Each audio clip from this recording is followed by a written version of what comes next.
our world is truly a man's world. Our space is truly a man's world. We don't have a place of our own, a secure place of our own. But one of the places in which we do have some degree of sanctuary is McIver's baths. But it's not merely a bath or a pool, even though when we are challenged about the pool, people often say that usual thing of, we just want to swim, we just want to pee. People don't just want to pee. They don't just want to swim. Women don't want to just swim in the pool.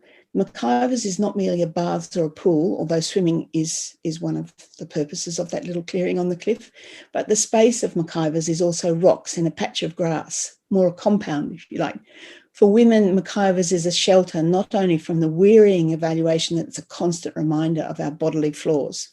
And here you might remember that terrible weight loss advertisement on the London Tube in 2015, "Are you beach body ready?" that everybody remembers.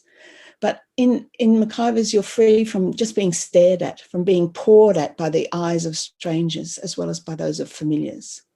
The writer Candy James has written of the unsettling effect on girls, particularly young girls, of experiencing yourself as an object that is stared at.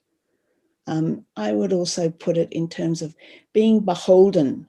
You know, we often talk about behold as a metaphor of sight, but that notion of being beholden, being captured, and of the measures and of being stared at like an object. And she writes also of the measures that girls take in such circumstances to make themselves unavailable, even invisible to being looked at. For example, they don't go to the beaches or pools at all. The Australian beach for many young girls is less a place for peaceful enjoyment of swimming, I just want to swim, and other leisure activities, and more like a battleground, a field of gazes on which are fought out questions of our composure as women and our freedom as a sex.